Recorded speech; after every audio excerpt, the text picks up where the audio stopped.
أولا، تعريف الشخص الواثق والشخص غير الواثق بنفسه في خطوات. من هو الشخص الواثق من نفسه؟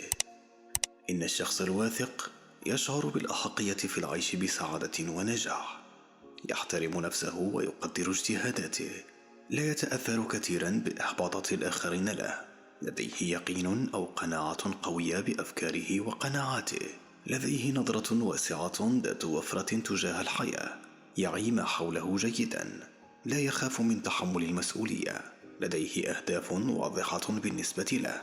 أما الشخص الغير الواثق من نفسه لا يشعر بأنه يستحق العيش بسعادة أو العيش بنجاح، وهو يشعر أن السعادة من نصيب آخرين أكثر منه نجاحا وأفضل منه مكانة. غير الواثق لا يقدر نفسه، وهو في أعماق نفسه لا يحترم نفسه، ولا يلوم نفسه على اجتهادات وقرارات خاطئة في حياته.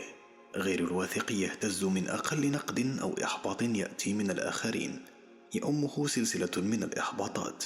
وغير الواثق متردد ومتشكك، لديه قناعات وأفكار سلبية تجاه الحياة والمجتمع والناس، فهو يتردد كثيرا في اتخاذ القرارات. ثانيا، مقومات الأهمية في الإنسان ذاته: السكينة والاستقرار. الواثق بنفسه ليس عنده تبديد لجهده ووقته. الذي ليس عنده ثقة بنفسه يبدأ بعمل ثم يتردد فيتركه ويبدأ في غيره، ثم ينخذه فيضيع وقته ويبدد جهده، وكثيرا ما يمشي في قضية ويتوقف عاجزا فيصيبه من الإحباط ما يصيبه. أما الواثق بنفسه المعتمد على ربه فإن في نفسه مطمئنة وساكنة وعنده وضوح في رؤيته، يستطيع به أن يسير إلى ما يريد، الفائدة والانتفاع. فمن واثق بنفسه استطاع أن ينجز شيئا، فيقول أن أنال وظيفة معينة حتى أكسب منها رزقا معينا أستطيع به أن أعيش في حياتي ونحو ذلك. يتقدم إلى هذا ويعمل ويثق بنفسه ويصل. أما الضعيف فيقول: ماذا أستطيع أن أعمل؟ لا يمكن أن أنال وظيفة، لا يمكن أن أتخرج، لا يمكن أن أفعل، لا يمكن أن أصنع، فلا يستطيع أن ينجز شيئا فضلا عن أنه يفيد الآخرين. القدوة والتأثير. الواثق بنفسه لا يكتفي بأنه قد حصل على السكينة والاستقرار، ولا أنه حقق لنفسه الفائدة والانتفاع، بل ينتصب قدوة لغيره ومؤثرا في غيره، يحفز الناس ويقودهم إلى أن يتحركوا أو يبذلوا أو يعملوا. ثالثا، الطريق إلى الثقة بالنفس. الخطوة الأولى الإيمان والمبدأ. أعظم شيء يسيطر على المبدأ هي المبادئ والعقائد، حتى ولو كانت منحرفة. نحن نعرف ونعلم أن هناك أناسا على غير العقيدة الإسلامية والإيمان الصحيح، لكنهم يبذلون أموالهم فداء لتلك العقائد الباطلة، لأن أي اعتقاد ينعقد عليه القلب وتنطوي عليه النفس يجعل من صاحبه من القوة والتشبت به والدفاع عنه والتضحية لأجله ما لا يمكن أن يكون مع غيره.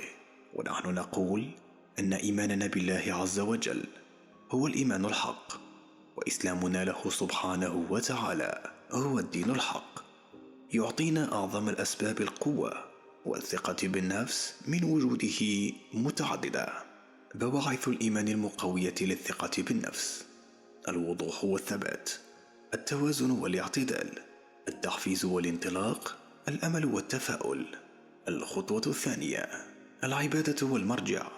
عبادتنا لله وصلتنا به ورجوعنا إليه بمثابة التزود بالطاقة. قد يكون عندك من الإيمان طاقة انطلاق، ولكنها تحتاج إلى تجديد، تحتاج إلى بث وبعث، تحتاج إلى قوة مواصلة، تحتاج إلى مواصلة ودوام. ذلك كله يتجدد ويتقوى معا بعبادتنا لله ورجوعنا إليه. بواعث العبادة وتقوية الثقة بالنفس: القوة والالتجاء، القوة بالاستمداد من الله والالتجاء إليه، البذل والعطاء، لأن العبادات كما نعلم في تنوعها تعود الإنسان على البذل والعطاء مع اليقين والإيمان، الإرادة والطاقة، التنظيم والدقة. الخطوة الثالثة العلم والمعرفة.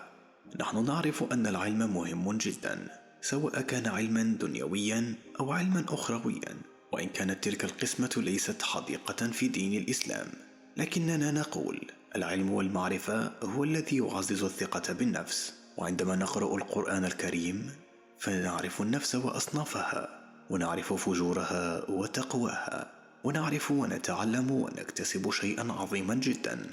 العوامل المعروفة لتقوية النفس: أولا، الأمل والتطلع. إن العلم يجعلنا نعرف الأجر والثواب في الأعمال، يجعلنا نعرف الغايات والآمال من هذه الأعمال، يجعلنا نعرف كثيرا من المعاني، ويجعلنا نقوي من ثقتنا بنفسنا. الفهم والاستيعاب: عندما نستوعب الحقائق ونعرفها فلا نعود مشككين، وتختلف نظرتنا إلى الأمور، وهذا هو سلاح المعرفة والعلم. العقبات والمشاكل: العلم يجعلنا نعرف العقبات، ونعرف كيفية تجاوزها، ونعرف المشكلات ونعرف طرقها. رابعا، خماسية الثقة بالنفس. خماسية الثقة بالنفس عبارة عن حركات يقوم بها الشخص الواثق من نفسه، وجمعت في كلمة ابتسم. كلمات يقولها الشخص الواثق من نفسه وجمعت في كلمة مخاصم، حتى تخاصموا الخوف الذي ينتابكم أثناء الحديث. قناعات يعتقدها الشخص الواثق من نفسه، وقسمت إلى قناعات سلوكية وقناعات إيمانية. وفي البداية سأتحدث عن الحركات التي يقوم بها الشخص الواثق من نفسه. ابتسم، بادر بالحركة، تقدم في الصفوف الأولى، سارع الخطى أثناء المشي، مارس حسن القامة. مقدمة قوية: أي كلمات تلقيها لابد أن تكون مستعدا استعدادا مسبقا، فمن ضبط مقدمته فقد أزال 85% من المخاوف التي تعتريه. ويجب أن تكون سهلة سلسة قوية، كلماتها واضحة يفهمها الناس وأقل من 20 كلمة. خاتمة قوية: من الناس يشعرون بالغبن والظلم والغش ما لم يتقن المحاضر خاتمته. إلقاء معتدل مع لغة سليمة: الإلقاء المعتدل يكون بمعدل 130 كلمة في الدقيقة، ويجب ألا يقل عن 130 كلمة في الدقيقة، ولا يزيد عن 160 كلمة في الدقيقة. ومن الأمور المرتبطة بالإلقاء اللغة السليمة، أي اللغة الخالية من الكلمات المزعجة والمؤسفة، مثل يعني، في الحقيقة، في الواقع، ما أدري. واستخدم مثل هذه الكلمات سببه عدم وجود موسوعة لغوية زاخرة التي مصدرها هو حفظ القرآن الكريم والأشعار والحكم والأمثال والاطلاع والقراءة. خالط الأشخاص الإيجابيين. تعلم من التجربة. خصص وقتا للتفكير. أجبر نفسك على التركيز على الإيجابيات. تعلم أن تتعاطى مع الآخرين. افتح أنت الحوار. كن كريما في المجاملة. تجنب المواقف التي تنطوي على الضغط. ابدأ يومك بإيجابية. خذ راحة. كن واقعيا. تعلم أشياء جديدة. انظر إلى النكسات بشكل بناء. فكر قبل التحدث. ارتدي ملابس مناسبة. اعتني بصحتك. ساعد الآخرين. خامسا، 20 صفة للشخصية المغناطيسية الواثقة. إلزم الابتسامة المشرقة، هي بوابتك لكسر الحاجز الجليدي مع من حولك.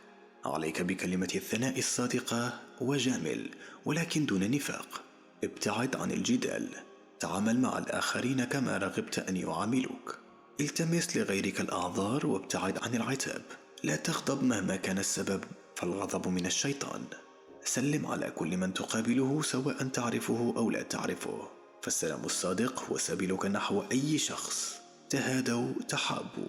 هدي من حولك ولو بأقل القليل، فالهدية لها مفعول سحري رائع على الغير.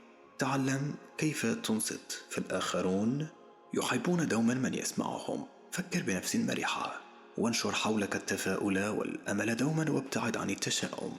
لا تكن كالذبابة. كن خفيفا دوما في كل شيء، لا تزيد ولا تنقص. اجعل الآخرين يظنون دوما أن الفكرة فكرتهم، وأعطهم انطباعا أن ما اقترحته أو تفكر به هم أيضا شركاء به. تواضع مع الكل، فالطبيعة البشرية تنفر دوما من المغرور والمتعالي. تعلم أن تسامح دائما. لا تقف في طابور أصحاب النصائح. كن مع الآخرين في السراء والضراء. تعلم ألا تنتقد الآخرين. لا تضحك كثيرا في غير المواقف التي تحتاج ذلك. تعلم أن تكون حليما صبورا. كن كالنحلة تقف على كل زهرة فتأخذ منها رحيقا دون أن تؤذيها. 6. الأسرار العشرة للجاذبية. كن خلوقا، تنال ذكرا جميلة، أظهر اهتمامك بالآخرين، التفاؤل والحماس، تواضع مع كل الناس، لا تغضب أبدا، تعلم السحر الحلال بالابتسامة، لا تنسى تقديم الهدايا، اهتم بشكلك ومظهرك، أتقن فن الكلام، ثم أتقن فن الاستماع والإصغاء. 7.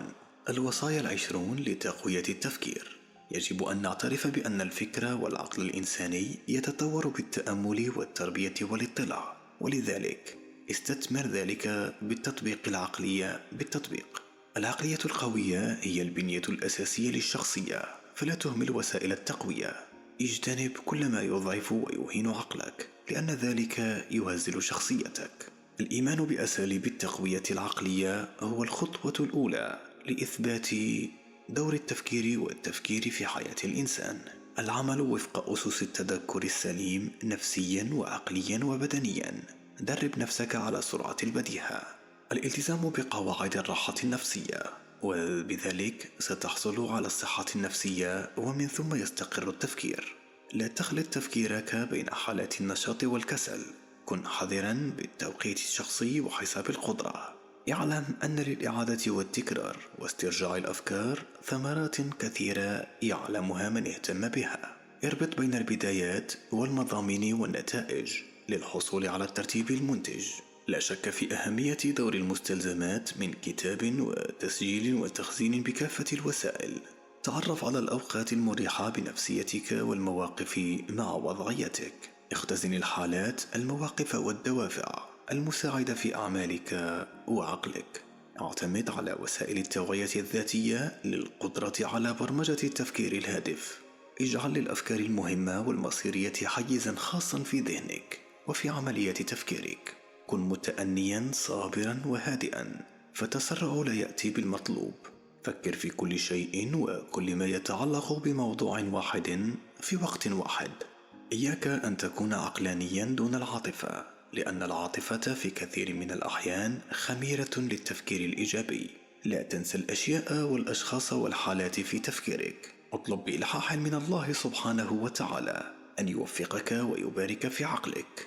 8. خطوة بسيطة تشعرك بالثقة بالنفس والراحة النفسية. لا تحكم على نفسك بالنجاح والفشل من خلال مقارنة نفسك بالآخرين أو فلان أحسن مني. لا تفعل هذه المقارنة، بل ارمها بالبحر وستشعر براحة عجيبة. لا تطلب من نفسك المثالية في كل شيء، لأنك بصراحة لست بمعصوم من الخطأ. ابحث في نفسك وستجد الكثير من القدرات والنجاحات، فلا يخلو بشر أبدا ولو كان أصم وأبكم وأعمى من قدرات ومواهب قد عملها أو هو يستطيع عملها. واستشعر تميزك ونجاحك، وفتش في نفسك فستجد الكثير والكثير، وهذا يزيد ثقتك واطمئنانك أكثر وأكثر. بعدما استحضرت بعض نجاحاتك الرائعة، حدث 3 نجاحات منها. فتش حتما ستجد واستشعر ما تحتويه تلك النجاحات من قرارات وأدوات كانت هي بتوفيق الله سببا لنجاحك.